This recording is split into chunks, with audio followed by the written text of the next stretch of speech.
আব্বা বাড়ির কাজ কত টাকাইছে? এই ছাদ ঢালাই সেরে মিস্ত্রিদের বিদায় দিলাম কেবল। আমরা কোনোদিন পাকা ঘরে থাকবো ভাবতেই পারিনি। সবে তো শুরু আব্বা, এখন অনেক কিছু দেখবেন।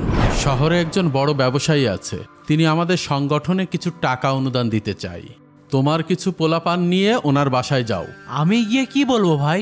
কিছু বলতে হবে না, তোমার পরিচয়ই যথেষ্ট।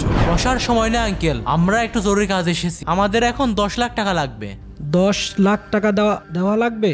যা বলা হয়েছে তাই করুন, তা না হলে কিন্তু আপনার ব্যবসার জন্য ভালো হবে না। এখানে 4 লক্ষ টাকা নগদ আছে, 6 লক্ষ টাকার চেক আছে। লোকটা ভালোই ভয় পেয়েছে। তবে আমার মনে হয় টাকা কম চাওয়া হয়ে গেল। মানে? চল এবার যে একবার 40 লক্ষ টাকা চাইবো। আঙ্কেল আমরা আবার এসেছি, আরো 40 লক্ষ টাকা লাগবে। এত টাকা আমি কোথায় পাবো? সেটা আপনি বুঝবেন। টাকা দেবেন নাকি আপনার ব্যবসা বন্ধ করে দেব?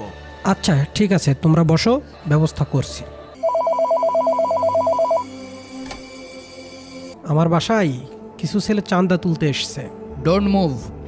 আপনার পুলিশ। এই তিনটেরই বান্ধব। অফিসার আপনি কাজটা ঠিক করলেন না। আচ্ছা হাট হাট।